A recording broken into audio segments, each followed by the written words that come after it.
మీరు ఎలాంటి బిజినెస్ చేస్తున్నా ఏఐ టూల్స్ ద్వారా మీ బిజినెస్ ని డబుల్ చేసుకోవచ్చు. జస్ట్ 49 రూపీస్కే ఏఐ టూల్.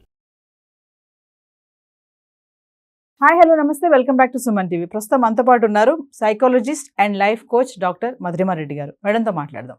నమస్తే మ్యామ్. నమస్తే నవీన గారు. మేము ఒక రిలేషన్షిప్లో ఈ మధ్య కాలంలో చూసుకుంటే ప్రేమ ఎక్కువ కనిపిస్తుందా, ఈగో ఎక్కువ కనిపిస్తుందా అంటే ఈగోనే ఎక్కువ ఉంటుంది. ఎంతసేపు కొట్టుకోవడము, దెబ్బలాడుకోవడము, మాటకు మాట అనుకోవడము.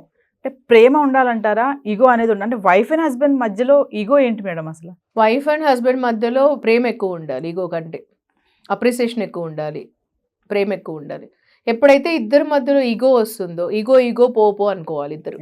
ఎప్పుడైతే ఈగో వచ్చిందంటే, అహం వచ్చిందంటే, నేను ఎక్కువ అని వస్తుంది, నేను అనేది వస్తుంది ఇద్దరిలో మధ్యలో. నువ్వు ప్లస్ నేను =1 అనే ఫీలింగ్ రావాలి, మనము అనే ఒక ఫీలింగ్ రావాలి ఇద్దరి మధ్యలో. అప్పుడు ఆ బంధం ఎప్పుడూ నిలబడుతుంది. లేదు అంటే డబ్బుల మధ్యలో కూడా నాది అని వస్తుంది, ఇది నాది, నేను ఇక్కడ. ఇవన్నీ ఎప్పుడైతే ఎక్కువ వస్తాయో, ఎప్పుడు గొడవలు వస్తాయి. ఇంకా రోజు రోజుకి అన్నిట్లో గొడవలు వస్తాయి, ఎప్పుడు సర్దుకొని పోరు, ఎప్పుడు ఆర్గ్యుమెంట్స్ దీనిపైనే వస్తాయి. సో భార్యాభర్తల మధ్యలో ఎంతసేపు గివింగ్ ఉండాలి, ఎంత ఎక్కువ ప్రేమ ఇవ్వగలను ఎదుటి వాళ్ళకి, ఈవెన్ భర్తలో అయినా భార్యలో అయినా ఎంత ఎక్కువ ప్రేమ ఇవ్వగలను. ఇలాంటిలో నుంచే ఇన్స్పిరేషన్ వస్తుంది, సాక్రిఫైస్ వస్తుంది. ఒకరొకరి మధ్యలో ఇంకా రోజు రోజుకి ప్రేమ పెరుగుతుంది, కేరింగ్ పెరుగుతుంది, అనుబంధం పెరుగుతుంది, ఎమోషనల్ కనెక్ట్ పెరుగుతుంది, బాండింగ్ పెరుగుతుంది. అదే ఈగో పెరిగింది అనుకోండి, రోజు రోజుకి అహం రోజు రోజుకి పెరిగిపోతుంది. నెగటివ్ ఎమోషన్ అంటాం దాన్ని. అహం అనేది ఒక నెగటివ్ ఎమోషన్. దూరం పెరుగుతుంది వాళ్ళ మధ్యలో, గ్యాప్ రోజు రోజుకి పెరిగిపోతుంది. ఆ గ్యాప్ వల్ల వాళ్ళకి మెంటలీ ఎమోషనల్ గ్యాప్ ఎప్పుడైతే పెరుగుతుందో ఎక్కువ, ఫిజికల్ గ్యాప్ కూడా రోజు రోజుకి తెలియకుండా పెరిగిపోతుంది. ఇప్పుడు రోజులో మార్నింగ్ లోస్ నుంచి గొడవ పడుకుంటూ దీనిపైన అహం పెరుగుతూ ఉంటే అది డిస్టర్బెన్స్ అట్లానే ఉంటుంది వాళ్ళకి. వాళ్ళు క్షమించుకోరు. ఎవరికైతే ఎక్కువ ఈగో ఉంటుంది వాళ్ళిద్దరి మధ్యలో క్షమాభావన ఉండదు. అది హస్బెండ్ కావచ్చు, వైఫ్ కావచ్చు, ఎవరికి ఎక్కువ ఉంటుందో. ఇప్పుడు నీకా నాకా అని కాకుండా ఎవరైతే స్టార్ట్ చేస్తారో ఒకరిలో, ఇప్పుడు హస్బెండ్ స్టార్ట్ చేస్తే గొడవ, వైఫ్లో కొంచెం సారీ చెప్పే గుణం ఉండాలి. పోనీ వైఫ్ స్టార్ట్ చేస్తే హస్బెండ్లో సారీ చెప్పి అది క్లోజ్ చేసేటట్టు ఉండాలి. లేదు ఇద్దరులో నువ్వు చెప్పావు నేను ఎందుకు చెప్పాలి సారీ అని పొడిగారు అనుకోండి, నెక్స్ట్ రోజుకి అది అక్కడ కట్టు కాలేదు అనుకోండి, ఈ రోజు ఇది బ్యాగేజ్ ఈరోజు వదిలేసుకోవాలి మనం. అది క్లోజ్ చేసుకొని బెడ్ టైంకి వెళ్ళేటప్పటికి క్లోజ్ చేసేసుకోవాలి. అది క్లోజ్ చేయలేదు అనుకోండి, నెక్స్ట్ రోజుకి వెళ్ళారు, నెక్స్ట్ రోజు అలాగే వెళ్తుంటే ఈగో పెరిగిపోతూ ఉంటుంది రోజు రోజుకి. ఎప్పుడైతే ఈగో పెరుగుతూ ఉంటుందంటే వాళ్ళ మధ్యలో గ్యాప్ పెరుగుతూ ఉంటుంది రోజు. ఇలా అస్తమానం గొడవ పడే కపుల్స్ ఉంటారు కదా, వాళ్ళు కలిసి ఉంటారంటారు అసలు? అస్తమానం గొడవ పడినా ఆర్గ్యూ చేసుకోవచ్చు, డిసగ్రీ చేసుకోవచ్చు, వేరే ఒపీనియన్ ఉండొచ్చు. ఇప్పుడు ఒకరికి చాక్లెట్ అంటే ఉండొచ్చు, ఒకరికి ఐస్ క్రీమ్ అంటే ఇష్టం ఉండొచ్చు, ఒకరికి ప్రభాస్ అంటే ఇష్టం ఉండొచ్చు, ఒకరికి మహేష్ బాబు ఇష్టం ఉండొచ్చు. హీరోలలో 2 మూవీస్ చూడొచ్చు కలిసి. ఈరోజు మహేష్ బాబు మూవీకి వెళ్ళొచ్చు, రేపు ప్రభాస్ మూవీకి వెళ్ళొచ్చు, కలిసి సంతోషంగా వెళ్ళొచ్చు, ఆర్గ్యూ చేసుకోవచ్చు, డిసగ్రీ చేయొచ్చు. కానీ at the end of the day నువ్వు నేను కలిసి ఇద్దరం ఒకటి అని అనుకోవాలి. అలాంటి భావన ఉండాలి. అలాంటి హస్బెండ్ వైఫ్ కొట్లాడకుండా ఉండకూడదు, గొడవ పడకుండా ఉండకూడదు, అలా ఉండదు. గొడవలు రావచ్చు, అది కూడా ఒక సంతోషం, ఆనందం. గొడవలు వస్తే కూడా హ్యాపీనెస్ ఉంటుంది దాంట్లో కూడా. చిలిపి మాటలు, గొడవలు ఇవన్నీనే ఆనందాన్ని ఇస్తుంది.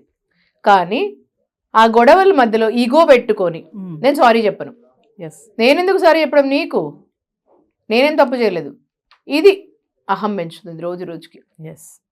హస్బెండ్ అయినా వైఫ్ అయినా అది రోజు రోజుకి పెంచుతుంది. మీరు సింహం చూసారా? సూర్య మూవీ, సూర్య అనుష్కది. దానిలో సింహంలో సూర్య మూవీలో అనుష్క వాళ్ళ ఎంగేజ్మెంట్, వాళ్ళ పెళ్లి స్టార్ట్ అవుతుంది. అప్పుడు ఆఫ్టర్ సో లాంగ్ వాళ్ళ పెళ్లి ఫిక్స్ అవుతుంది. తర్వాత అతను వెళ్ళాలి వేరే చోటుకి, ట్రావెల్ చేయాలి. నువ్వు వెళ్ళొద్దు అని చెప్పి చెప్తుంది వచ్చి, నాకు ఇష్టం లేదు, నువ్వు పెళ్లి మనకి ఇంకా నెక్స్ట్ రోజు ఉంటే వెళ్తావు, 2 days ఉంటే ఊరు దాటి వెళ్ళకు అని చెప్పి చెప్తుంది వచ్చి. ఆర్గ్యూ చేస్తుంది, వాళ్ళిద్దరిలో ఆర్గ్యూ చేస్తుంది చాలా వచ్చి. ఇతను ఒప్పుకోడు, లేదు నాకు డ్యూటీనే ముఖ్యము, నేను వెళ్ళాలి ఖచ్చితంగా అని చెప్తాడు. తను కూడా బాగా అంటుంది, ఇంకా తిరిగి అని ఆర్గ్యూ చేసేస్తే తర్వాత వచ్చి వెళ్ళేటప్పుడు మరి కార్లో కూర్చొని అతను వెళ్ళిపోతుంటాడు. కార్లో కూర్చున్న తర్వాత అతనికి వర్క్ అంటే ఎంత ఇష్టమో తెలుసుకొని వెంటనే సారీ చెప్తుంది. ఆమె ఎప్పుడైతే సారీ చెప్తుందో వెంటనే అతను ఐ లవ్ యూ అని పంపిస్తాడు. రిలేషన్ అంటే ఇలా ఉండాలి. అంటే రియల్ లైఫ్లో, ఎందుకంటే మేము సినిమాగా చూస్తే మీరు చూసింటారు కాబట్టి ఇవన్నీ, అందుకే సినిమాలో ఎగ్జాంపుల్ తీసుకొని చెప్తున్నాను. సో ఒక హస్బెండ్ వైఫ్ రిలేషన్ అంటే ఒక అండర్స్టాండింగ్ తో కూడిన మెచ్యూరిటీతో ఉండాలి. ఎస్. అంటే ఈగో ఉండే వాళ్ళు ఆర్గ్యూ చేసి వదిలేస్తారు, ఫర్గివ్ చేయరు వాళ్ళు. ఆ ఫర్గివ్నెస్ అనే భావన ఉండదు ఇద్దరిలో, హస్బెండ్లో ఉండదు, వైఫ్లో ఉండదు. నువ్వన్నావా నన్ను ఇట్లా, నువ్వంటే ఇలాంటివి ఉంటుంది. అలాంటివి ఎప్పుడైతే ఉంటుందో వాళ్ళలో గివింగ్ ఉండదు. గివింగ్ అంటే ప్రేమ ఉండదు, గివింగ్ ఎక్కువ, ప్రేమ ఉండదు, ఆప్యాయత ఉండదు, ఫర్గివ్నెస్ ఉండదు, క్షమాపణ ఉండదు. తర్వాత క్షమించలేనప్పుడు మర్చిపోలేరు. అంటే లాస్ట్ మంత్ జరిగింది గుర్తుంటుంది, లాస్ట్ ఇయర్ జరిగింది గుర్తుంటుంది వీళ్ళకు. నువ్వు ఇలా అన్నావు నన్ను అంటారు కొంతమంది. లాస్ట్ మంత్ ఇలా అన్నావు, లాస్ట్ ఇయర్ ఇలా అన్నావు. ఈ మధ్యలో చాలా మందికి అండి యాంగర్ మేనేజ్మెంట్ అనేది ఒక ఇష్యూ. విపరీతమైన కోపం. ఇప్పుడు విపరీతమైన కోపం పెట్టుకొని ఆ కోపంకి ఎన్నో కారణాలు ఉంటాయి మైండ్లో. మైండ్ అనేది ఒక మ్యాగ్నెట్ లాంటిది, ఎన్నో కారణం ఉంటుంది. మనకు ఆ మ్యాగ్నెట్లో నెగటివ్ ఎమోషన్స్ అలాంటివి ఎన్ని పెట్టుకుంటే అది ఏ దానికన్నా ట్రిగర్ చేస్తుంది మళ్ళీ. అది ఇప్పుడు జరిగినట్లు ఉంటుంది మళ్ళీ. అబ్సల్యూట్లీ. అది విసిరి వేస్తుంటారు మొబైల్ కొత్తది కొనుక్కోవడానికి, మళ్ళీ అది విసిరి వేస్తారు, టీవీ కొడతారు, ఎన్నైనా చేస్తుంటారు. అది పిల్లలు ఉన్నారనుకోండి, పిల్లలు ముందు చేస్తారు. అంటే 1 to 5 years of the kids are exactly parents ఏం చూస్తారో అదే చేస్తారు వాళ్ళ బిహేవియర్. చూడడం వల్ల విజువల్ అంటాం మనం, వినడం బట్టి, ఫీలింగ్ని బట్టి వాళ్ళు అలాగే అవుతారు. సో ఇంత ఉంటుంది కనెక్ట్ హస్బెండ్ వైఫ్ బిహేవియర్ బట్టి, ఒకరొకరు బిహేవియర్ బట్టి. ఇప్పుడు కొంతమంది ఉన్నారు మేడం, నా హస్బెండ్ నాకు చాలా ఇష్టం, కాకపోతే మేము అస్తమాట కొట్టుకుంటున్నాము, చీటికి మాట గొడవలు అవుతున్నాయి, కలిసి ఉండగలుగుతామా ఉండలేమా అంటే ఏం చెప్తారు? అస్తమాట గొడవ అవుతుంది, నాకు చాలా ఇష్టం హస్బెండ్ అంటే.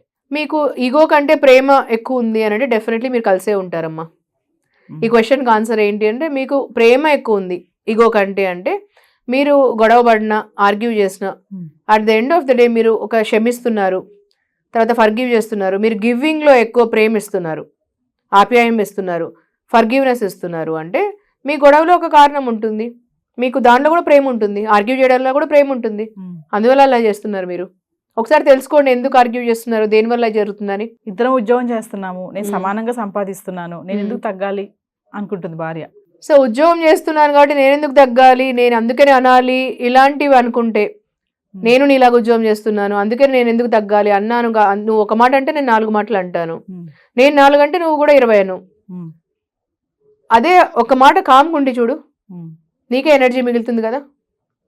ఆ మాట కామ్గుండి చూడు, అనకుండా రిప్లై ఇవ్వకుండా చూడు, ఆ ఎనర్జీ మిగులుతుంది కదా. ఎందుకంటే మనం ఒక్కసారి ఈక్యూ అంటాం, ఎమోషనల్ క్వశ్చన్ స్కిల్స్ అంటాం. ఈక్యూ స్కిల్స్లో ఏమంటే మనకు in the sway of emotions intelligence పని చేయదు మనకు. అంటే మనం ఎప్పుడైతే ఆ కోపంలో ఉంటామో, ఆ కోపంలో మనం ఏమంటామో మనకు అర్థం కాదు ఒక్కొక్కసారి. భార్యాభర్తలు నిజంగా అని అనాలనుకోరు అప్పుడు, కానీ ఆ కోపంలో మనకు తెలియకుండానే మాట్లాడతాం, మనం నిజంగా అనాలనుకోము ఆ టైంలో. సో అందుకొని ఏంటంటే జస్ట్ ఒక్కసారి నేను కూడా నీతో పాటు చేస్తున్నాను కదా, ఎందుకు పడి ఉండాలి, ఎందుకు అనాలి. మీకు కూడా కోపం వచ్చినప్పుడు ఆ టైంలో అలా ఉన్నప్పుడు కామ్గా ఉండి చూడండి మీకు ఎంత ఎనర్జీ లెవెల్స్ ఉంటుందో. తర్వాత డిస్కస్ చేయండి, కొంతసేపు అయినాక డిస్కస్ చేయండి. అది ఆ టైంలో కామ్గా ఉండండి కొన్ని రోజులు, కొంతసేపు కామ్గా ఉండండి. ఈవినింగ్ డిస్కస్ చేయండి, మార్నింగ్ డిస్కస్ చేయండి, లేదంటే ఈవినింగ్ ఒక టైం అంటూ పెట్టుకోండి డిస్కస్ చేయడానికి, వర్క్ టైం అయిపోయిన తర్వాత. అంటే ఎవరో ఒకరు తగ్గాలి, బ్యాలెన్సింగ్. ఒకసారి హస్బెండ్ కామ్గా ఉండొచ్చు, ఒకసారి వైఫ్ కామ్గా ఉండొచ్చు, కానీ పిల్లల ముందు మాత్రం కొట్టుకోవద్దు. డెఫినెట్లీ పిల్లలకి అవే ఇంపాక్ట్ అవుతుంది. ఇప్పుడు మన రెస్పాన్సిబిలిటీస్, పిల్లలు అనేవాళ్ళు మన రెస్పాన్సిబిలిటీస్. వాళ్ళ పిల్లలకి మదర్ అండ్ ఫాదరే రోల్ మోడల్ అండి. మదర్ అండ్ ఫాదర్ ఎలా బిహేవ్ చేస్తారో వాళ్ళు అలాగే ఉంటారు. సో వాళ్ళ ముందర ఎప్పుడు పొట్లాడుతూ అలాగ ఉన్నారంటే వాళ్ళు కూడా అలాగే బిహేవ్ చేస్తారు రేపు. థ్యాంక్ యూ నవీన గారు.